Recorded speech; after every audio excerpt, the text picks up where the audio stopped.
Okay. Unlike the Chinese variant, the origin of Western alchemy appears to be a much more convoluted and ambiguous affair. The art appeared in Alexandria in Egypt as a dual concern, with both the chemico-operative aspect and an auxiliary philosophical and mystical perspective at a time when the cultural melting pot was fusing together mystical and philosophical alloys of every imaginable texture and hue. From what has come to light thus far, the technical side was obviously based on ancient Egyptian metallurgical practice, an artisanal craft which extends back to at least about 2500 BCE. The Egyptians were intensely practical in their ways and used knowledge of chemical processes to overlay metals, dye coloured glass and linen, synthesize emeralds and other artificial stones, as well as applying mercury and antimony as solvents to extract gold for impure ores. Step-by-step recipes and how-to technical prescriptions were inscribed on papyrological documents, for example, Leiden papyrus and the Stockholm papyrus, which both date to about 500 to 300 BC, and temple stela within inner temple sanctuaries. Likewise, knowledge of the seven metals, their respective planetary rulers, and the astrological emphasis on favourable and unfavourable timing, assimilated into alchemical ontology, might also be regarded as an autochthonous inheritance. And of course, that would have been via Chaldean art.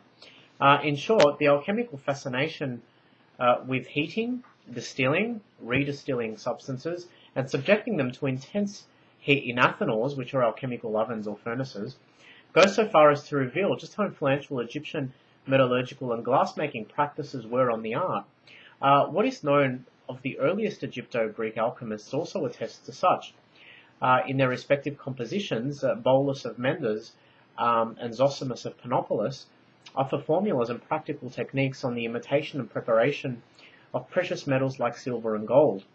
These particulars betray knowledge of a practical chemistry and metallurgy that probably came from intercourse with Egyptian priests, whom oversaw the metalworking and the smelting and working of metals in the cult temples of their respective nomes. Sadly, the same widespread consensus does not apply to alchemy's philosophical inheritance.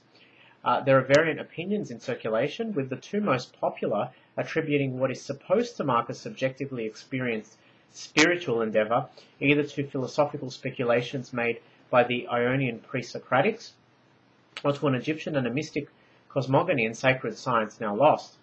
Nowadays, academic inquiry has a propensity to deal unsympathetically with cultures that do not stand in a direct line of transmission with the socio-political and religious roots of its own origins.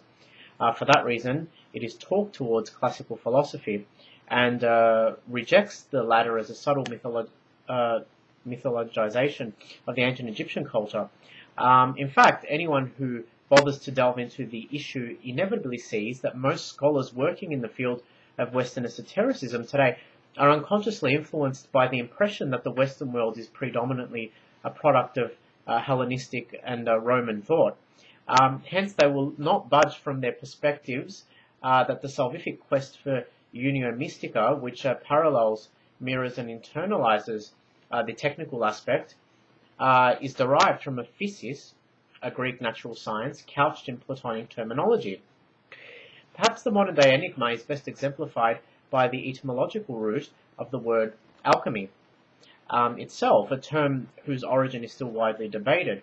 Whilst the earliest known adaptation of the word has been discerned in the Arabic alchimia, scholarly opinion concerning the etymological prototype remains divided.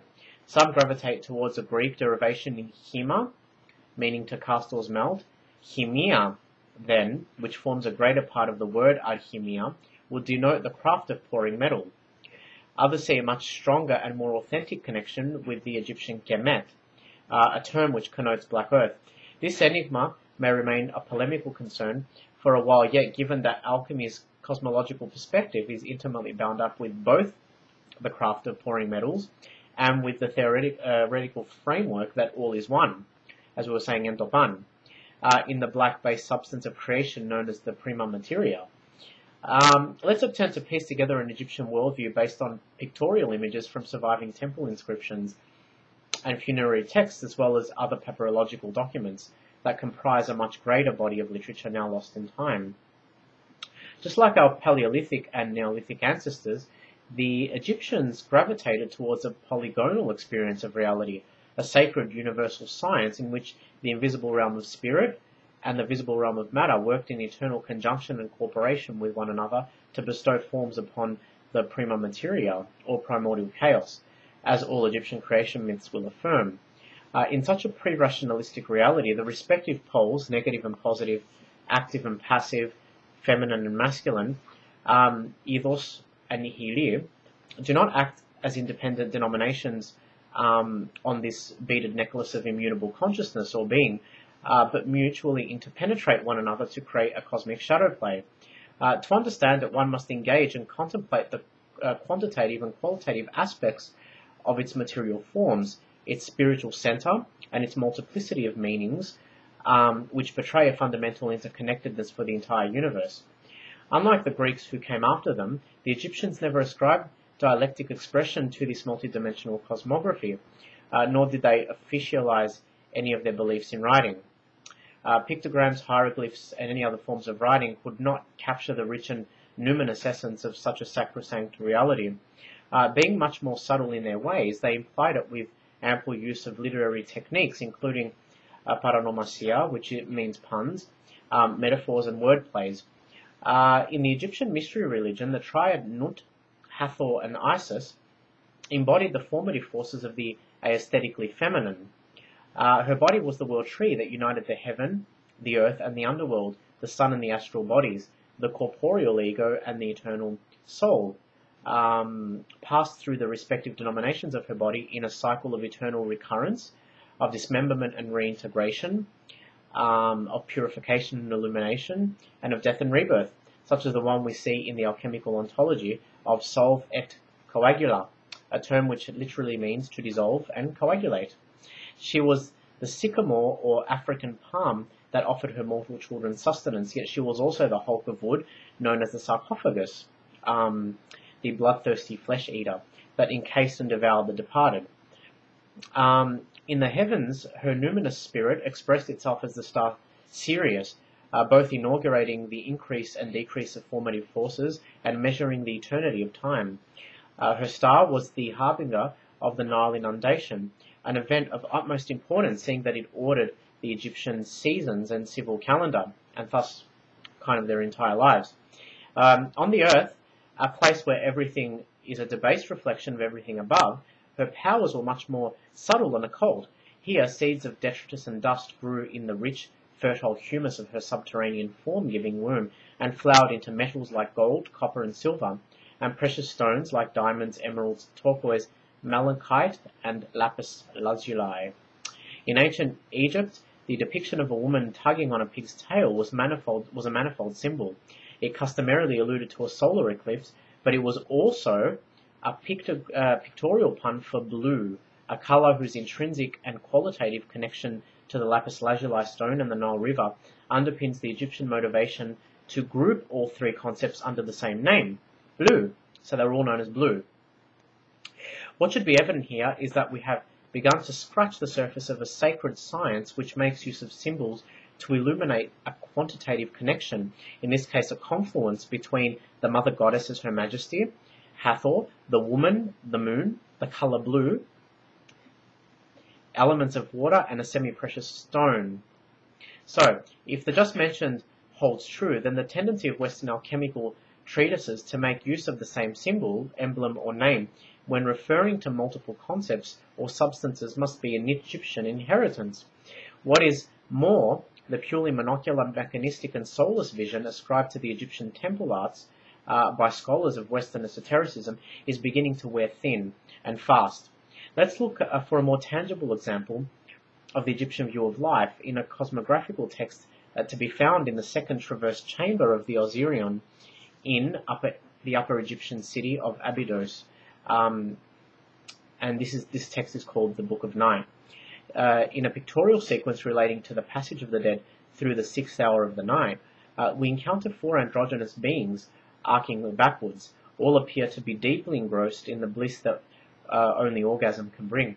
A red dotted line connects the mouths of these figures to an image of Kephara, a scarab symbolizing the morning sun, while another connects their phalluses to a red human child. The first is a clever allusion to the Heliopolitan birth of Shu, the god of the earth, and Tefnut, the goddess of the heavens, from the spittle of Adam. The second draws attention to the act of creative expression that occurs spontaneously during the separation of sky and earth. A solar orb rolling along the chest of each androgyne, warming the heart area and spurring the ejaculation of semen, which contains the seed, encompassing the potentiality of new life, in this case a human child.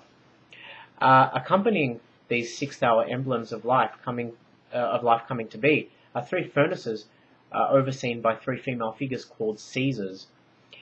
Their names are not incidental, for they recall a specific stage of Egyptian smelting where metal workers must seize a crucible of molten metal and facilitate its transfer to a supporting mold before rapidly cooling temperatures can spur crystallization. The metallurgical connotation draws attention to several conditions requisite for the creation of life itself. As the metal worker expels vast quantities of air into blowpipes to raise the temperature in the furnace and separate gold from its impure ore, so too must air or expulsions of breath be present in the womb for the gold, for example, and by here gold we mean the human soul, the miracle of life, that comes of procreation to be successful. Did the mighty Isis not facilitate copulation by beating her supernal wings vigorously to revivify the dead Osiris? The metallurgical act of seizing, on the other hand, emphasizes the fiery connections that must be controlled for the hermetically sealed product, the developing embryo, to reach full maturation in the womb. Most palpable here is the appropriation of metallurgical practice to highlight, complement, and draw the reader's attention to the essentials of human transformation, if not the transformation of consciousness as a whole.